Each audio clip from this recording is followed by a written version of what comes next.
Hello friends, स्वागत है आपका आपके अपने YouTube channel S Kumar gardening में। इस चैनल पे आपको फ्रूट, फ्लावर और वेजिटेबल्स की ग्रो केयर एंड ग्राफ्टिंग के अपडेट लगभग रोज़ाना मिलते हैं। तो वीडियो यदि पसंद आए तो लाइक करिए, चैनल को ज़्यादा से ज़्यादा सब्सक्राइब करिए ताकि अपडेट रहें गार्डनिंग व बागवानी की नई नई जानकारियों के साथ। तो फ्रेंड्स, आज हम विंटर फ्लावरिंग प्लांट कैलेंडुला के विषय में जानेंगे कि इस पौधे से आप ज़्यादा से ज़्यादा फ्लावर किस तरह प्राप्त कर सकते हैं। कैलेंडुला साधारण तौर पर यदि कहें तो 3 से 4 कलर इसके मार्केट में आते हैं, जिसमें लाल, पीला, नारंगी और कुछ वाइट सा कलर हमें देखने को मिलता है। फिलहाल मेरे पास 2 कलर के कैलेंडुला फ्लावर हैं और इनको मैंने पिछले साल 2 प्लांट नर्सरी से परचेस किए थे और फिर इनके सीड को कलेक्ट करके और इस साल मैंने इससे ढेरों प्लांट लगाए अपने गार्डन में। तो आज इसी के पौधे से आप ज़्यादा से ज़्यादा संख्या में फ्लावरिंग किस प्रकार ले सकते हैं, उसी के विषय में हम जानेंगे। और इस पर जब फ्लावरिंग कुछ कम हो तो किस तरह के फर्टिलाइज़र आप अप्लाई करेंगे, किस तरह ध्यान रखेंगे, इन सभी बातों का मैं जिक्र थोड़ा थोड़ा करूँगा। फिलहाल मैं अभी अपने सामने घर के सामने लगे हुए गार्डन में आया हुआ हूँ और देखिए इस पर इस समय ढेरों फ्लावरिंग हो रही है। ज़मीन पे लगे पौधों को मैंने सिर्फ गोबर खाद मिट्टी में अच्छी मात्रा में मिलाकर ज़मीन की गुड़ाई करके इन पौधों को लगाया था। उसके बाद किसी भी फर्टिलाइज़र को मैंने दोबारा इन प्लांट्स पे अप्लाई नहीं किया है। सिर्फ टाइम टू टाइम इन पे जो फ्लावर सूख जाते हैं, जैसा कि आप ये देख रहे हैं, इनको हटाते रहें यदि आप अपने प्लांट से, तो ज़मीन पे लगे पौधों की ज़्यादा देखभाल आपको नहीं करनी पड़ती। उतने ज़्यादा फर्टिलाइज़र आपको ज़मीन पे लगे पौधे को नहीं देने पड़ते। वहीं बात करें प्लांटर में लगे प्लांट्स की, तो प्लांटर में या पॉट में लगे पौधों को हमें थोड़ा दूसरे तरह से उनकी देखभाल करनी होती है। देखिए इस समय पर मेरे कैलेंडुला प्लांट पे ढेरों फ्लावरिंग हो रही है और विंटर के लगभग सभी प्लांट्स पे इस समय अच्छी फ्लावरिंग चल रही है। मैंने ढेरों प्लांट्स अपने गार्डन में इस साल लगाए, कुछ टेरेस गार्डन में भी लगाए और उनका टाइम टू टाइम अपडेट भी मैं आपके साथ शेयर करता रहता हूँ। तो ये जो प्लांट्स हैं, इस बार मैंने ज़मीन पे गुलदावली पिछले साल मैंने यहाँ पर लगाई थी और इस साल मैंने कैलेंडुला फ्लावर्स यहाँ पे लगाए हैं, क्योंकि गुलदावली इस बार मैंने थोड़ा कम लगाई और टेरेस गार्डन में भी सिर्फ अपने कलेक्शन को बरकरार रखा। जितने भी वैरायटी मेरे पास थी सभी के 1 से 2 प्लांट मैंने अपने टेरेस गार्डन में और कुछ ज़मीन पे लगाए।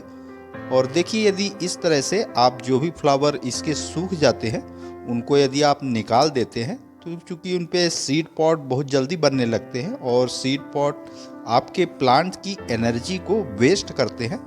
आपको जितने भी सीड कलेक्ट करने हो, यानी कि जिन भी सीड्स की आवश्यकता हो आपको, कुछ सीड पॉट आप अपने प्लांट पे छोड़ दें। बाकी आप इस तरह से जब इसके फ्लावर सूखने से लगे तो उस स्टेज पे आपको इन फ्लावर्स को अपने प्लांट से तोड़कर अलग करते रहना है।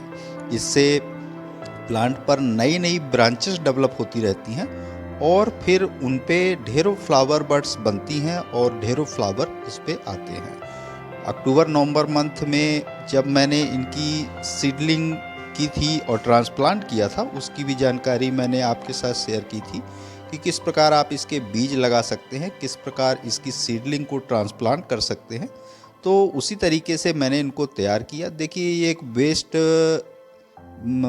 पानी की टंकी है, पानी की टंकी नहीं, सॉरी, कूलर की टंकी है, जिसमें मैंने 3 तरह के फ्लावर्स लगाए, जिसमें जीनिया, कैलेंडुला और पिटूनिया को थोड़ा आगे पीछे करके लगाया है। चूँकि जीनिया का प्लांट बड़ा रहता है तो एक प्लांट मैंने बीच में लगाया और उसके चारों तरफ से 3 से 4 प्लांट मैंने कैलेंडुला के लगाए और साइड साइड से पिटूनिया के पौधे इसमें लगा दिए हैं।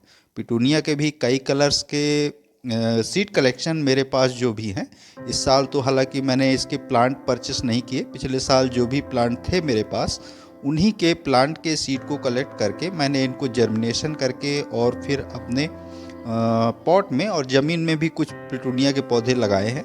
तो इस तरह से जब ज़मीन पे लगे पौधों की, जैसा कि मैंने कहा कि आपको ज़्यादा उतनी देखभाल नहीं करनी पड़ती जितनी कि पॉट में लगे पौधों की करनी पड़ती है, क्योंकि पॉट में लगे पौधों का दायरा सीमित होता है। इनको फर्टिलाइज़र हमें टाइम टू टाइम अप्लाई करते रहना होता है।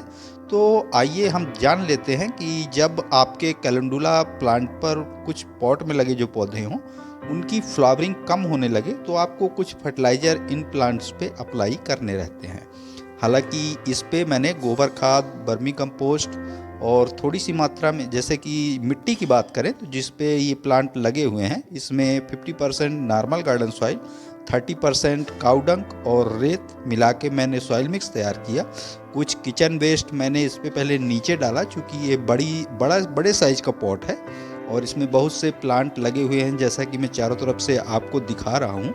तो जब फ्लावरिंग थोड़ा थोड़ा कम होने लगे तो थोड़ी सी मात्रा में आप DAP इसको दे सकते हैं। देखिए थोड़ा थोड़ा इस तरह से स्प्रिंकल कर दीजिए और हल्का हल्का जो भी हैंड टूल्स आपके पास अवेलेबल हो उससे इसकी गुड़ाई कर दीजिए। सरसों की खली का लिक्विड फर्टिलाइज़र आप अपने प्लांट को टाइम टू टाइम देते रहें। ये आपके फ्लावर्स को इंक्रीज़ करने में बहुत सहायक होता है। बनाना पील या ओनियन पील जैसे फर्टिलाइज़र भी आप अपने प्लांट पे अप्लाई कर सकते हैं। देखिए सरसों की खली का लिक्विड फर्टिलाइज़र है और इसको थोड़ा बिल्कुल पतला आपको देना रहता है, 15 से 20 दिन के अंतराल में। देखिए बिल्कुल पतला लिक्विड आपको बना लेना है इस तरह से और फिर आप अपने प्लांट पे दे दीजिए। जब मिट्टी आपकी थोड़ा सूखी रहे उस स्टेज पे आपको सरसों की खली का लिक्विड फर्टिलाइज़र अपने प्लांटर में इस प्रकार से देना है। ज़्यादा मात्रा का उपयोग नहीं करना है। छोटे से बड़े पॉट जिस भी में भी आपने लगाए हुए हैं फ्लावरिंग प्लांट, यह सभी फ्लावरिंग प्लांट पे आप अप्लाई कर सकते हैं। तो देखिए मैंने फर्टिलाइज़र भी दे दिया अपने प्लांट्स को। तो आशा करता हूँ कैलेंडुला प्लांट के विषय में दी गई यह छोटी छोटी जानकारियाँ आपको ज़रूर पसंद आई होंगी। पसंद आई तो लाइक करिए, कमेंट करिए, अपने गार्डनिंग लविंग दोस्तों के साथ शेयर करिए। चैनल पर यदि पहली बार आए हैं तो प्लीज़ चैनल को सब्सक्राइब जरूर करिए। बेल यानी घंटी के बटन को ऑल पे प्रेस करिए ताकि बागवानी व गार्डनिंग से रिलेटेड ऐसी ही रोचक व जानकारीप्रद वीडियो का नोटिफिकेशन आपको समय समय पर मिलता रहे। तो अभी के लिए फिलहाल इतना ही। वीडियो में अभी तक बने रहने के लिए बहुत बहुत धन्यवाद। Thank you.